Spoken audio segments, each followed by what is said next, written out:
Right, hello everybody and welcome. Today we're just going to do a simple video on how to get started sculpting in Blender. Now the first thing I'm going to do is take the cube and delete it. Shift A, Mesh, UV Sphere. Right click, Shade Smooth, and then I'm just going to go from this tab. You would either be on Layout or Modeling, and just hit Sculpt, or Sculpting if you prefer. And right away, immediately, you have this sculpting brush called Draw already selected, and I'm sculpting. Now to be clear, I am using a Wacom tablet for this, and I do recommend one. Now some basic things. One thing that's great about sculpting in Blender is that you have the same basic hotkeys of navigating around the viewport as you would, just modeling in Blender, so that's nice. Now, first thing I'm going to do is I'm going to move my cursor over here to the right side of this toolbar here. And I'm just going to drag it out a little bit so I can see the names of these brushes. Now, the first thing I want to go over is just some of these basic things here and which ones you should care about. Now, right here you have the draw brush. And yeah, it's pretty simple. You're just sculpting, right? Now, it's a little hard to see what we're doing here. So in order to change that, let's go up here to, not that one, to this one, wireframe. You can see, we don't have a lot of detail here. So in this video, again, I want to talk about some brushes, but I also want to talk about what's going on here with some of these ways to remesh, like what's this thing called Dyntopo, and what's this thing called remesh. And a little bit later on, we're also going to be talking about a modifier called multi-res. So the first thing I'm going to do is I'm going to have to give this some more stuff. Now in order to give this some more stuff, I'm just going to hit remesh, and I've got more stuff. So now, as you can see, the wireframe's still on. It's got some nasty topology, but it's going to do it. All right, so let's take the wireframe off, and let's just see what this brush is doing. Now, if you just hold down, you're going to move the sculpting stuff out. If you hold Control, you're going to move the sculpting stuff in. It's that simple. And you have a brush strength up here. So if I wanted to crank this strength up and be like, whoa, that's nice and strong. And if I hold Control, I can move in and it sculpts in. Now, another thing you can do is hold Shift, and that will smooth things out, which is the same thing, the equivalent of hitting this smooth brush. But most people don't actually hit that. They would just have whatever brush they have selected and just hold Shift and smooth things out. Now, if we move the strength down, obviously, what's it going to do? It's going to reduce the strength. So now it's barely doing anything.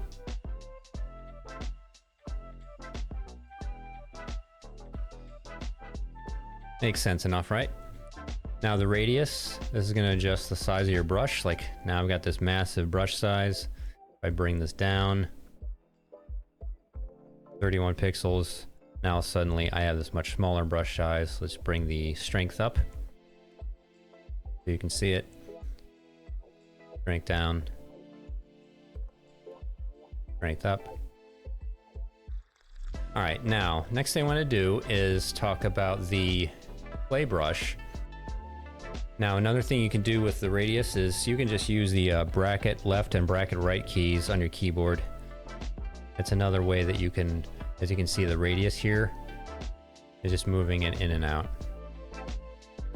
Pretty simple, right?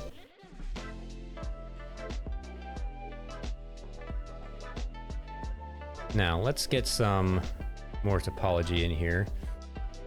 If I hit remesh, and again, I'm going to click on this drop down caret here, viewport overlays, wireframe. And it's,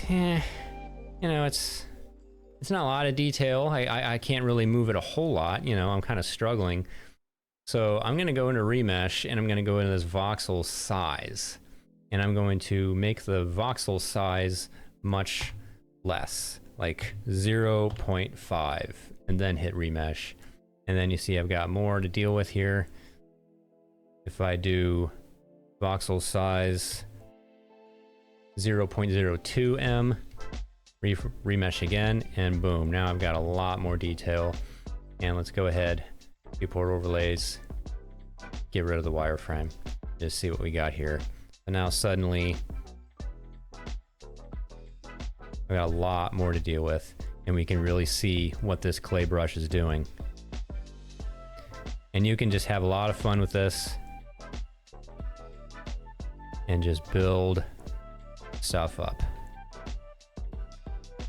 You can see this clay is such a fun tool to work with.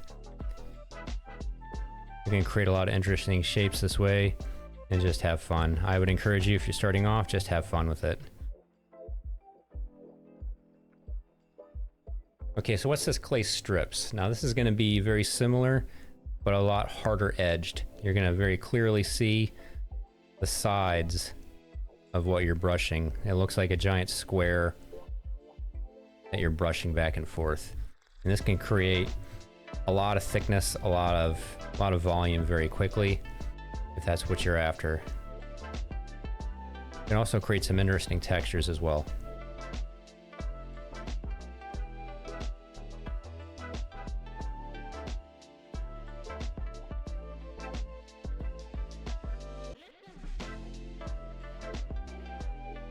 Again, if you hold control, it goes in reverse. It removes.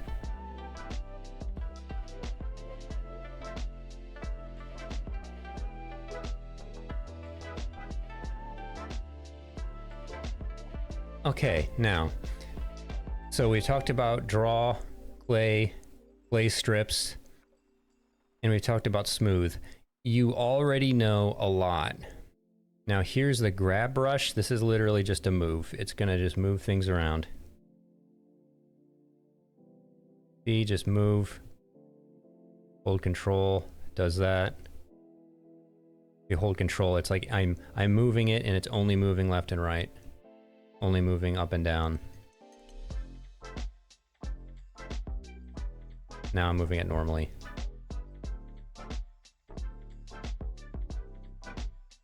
But you see what the issue is here though. You see the stretching? Click, wireframe. You got all this bad topology now because you're just taking the geometry and you're just stretching it. So again, we're gonna want to remesh. Remesh, remesh. There you go. Now another trick you can do is you can go to the wireframe and go opacity and bring it down. And try that. So it's like you can barely see the mesh. Just enough. But you can see your model, your sculpt, enough that you can see what you're doing.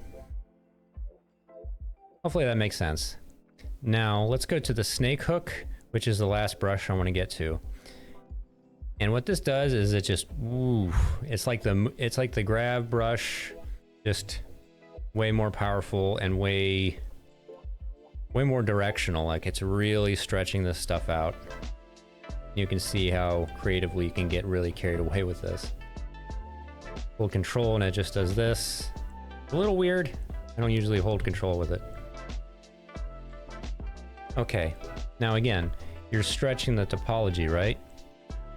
So if there was only a tool that could help solve that problem, and there is, and it's this one right here, Dyntopo. Click on Dyntopo. Now what's gonna happen? I've got the snake hook on, and it's literally changing the topology as I move. You see how bad the topology is here versus how nice and simple and triangulated it is here. It's in tries, but it's clean.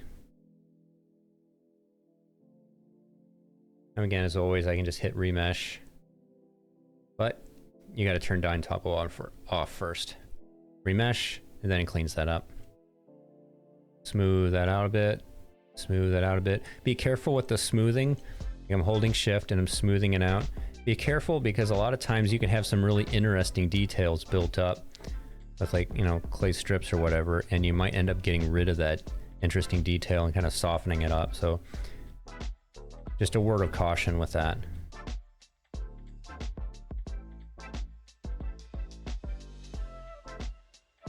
So now let's take a closer look at this Dyntopo here. If you click on this drop down caret, you will see you'll see this: subdivide edges, collapse edges, subdivide, collapse. Don't worry about that one. Worry about the detailing. Not the refine method, but the detailing and the detail size. Now this says relative detail. What does that mean? It means, well, again, let's look at the mesh here. Now what's happening here?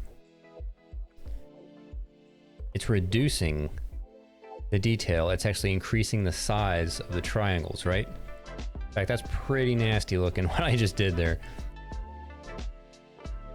Why would it do that? Now, let's zoom in. And now it's actually increasing the detail, reducing the size of the triangles. That's where literally what it's doing. It's like how close you are with that viewport camera is determining the size of the detail that you're adding. So now, relative detail, constant detail. This is the one I use the most myself. This is the one I like. This is what it's set to, and it's clearly reducing. So now if I go in, Dyntopo, resolution, let's say, I don't know, 40, just guessing. And now it's giving me way finer detail. And it's not going to make any difference if I zoom in or out.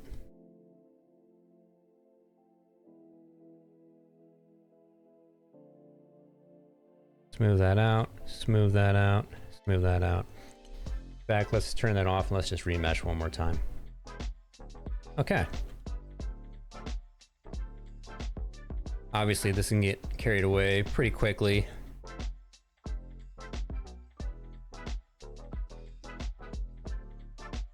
Now, one other thing I want to talk about Dyntopo is just this brush detail. I'm not going to do manual detail, but just brush detail here. That's the detail. Now I'm going to do smaller brush size. And you see what happened? It gave much finer detail there. You can't see it. Let me go back to full opacity. Now let's do huge radius. And there. It's giving you much bigger triangles. So you're using the size of the brush to determine how you're redoing the topology. So the primary thing here with this Dyntopo is just understand that this is an ideal way to change the details of your mesh, change the topology while you're changing the silhouette of it. So it's just very easy to just, you know, grab, brush things out. As you can see here with the grab brush, it's not actually doing anything. But if I take the snake hook, it's greatly changing the topology here.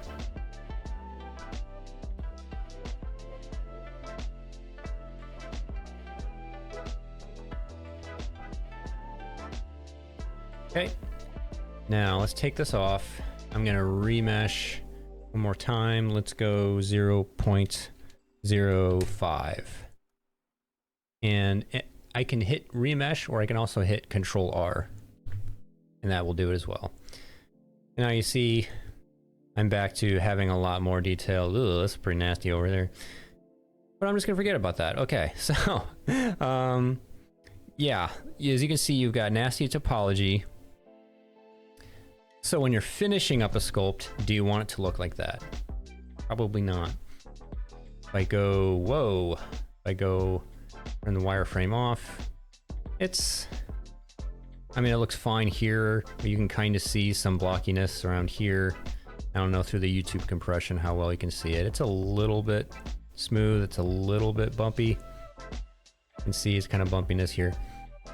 Okay. Modifiers. Add modifier. Generate multi-resolution. Now, it's subdivide. And since it's Blender, you will have to wait for a little bit. Okay. Now I have a sculpt and render level. I'm going to hit subdivide one more time to get 2 levels. Wait for it. Blender wants to think about stuff like this. You might want to save it too before you do this. Okay, now Play strips. Now, there we go.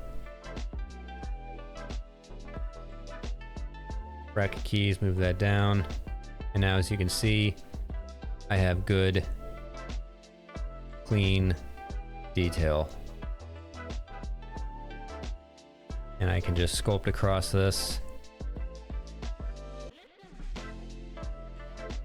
We've got a few other brushes here, like this flatten. It does exactly what you'd think it would do. Kind of cool, right? Maybe if you're into sculpting hard surface stuff. That could be nice. You've got the scrape here, which is going to do something very similar, but it's going to give you a nice hard edge to it. So speaking of hard surface details, this will definitely help you with that.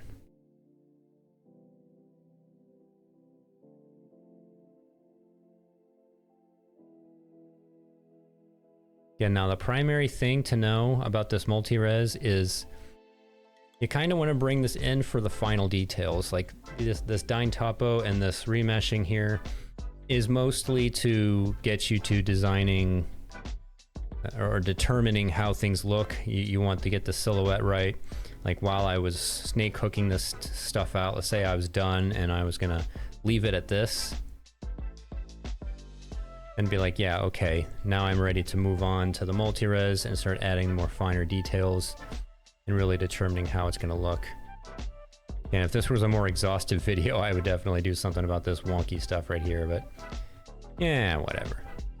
Anyway, that's going to be it for this video today. If this video was helpful for you at all, please let me know in the comments.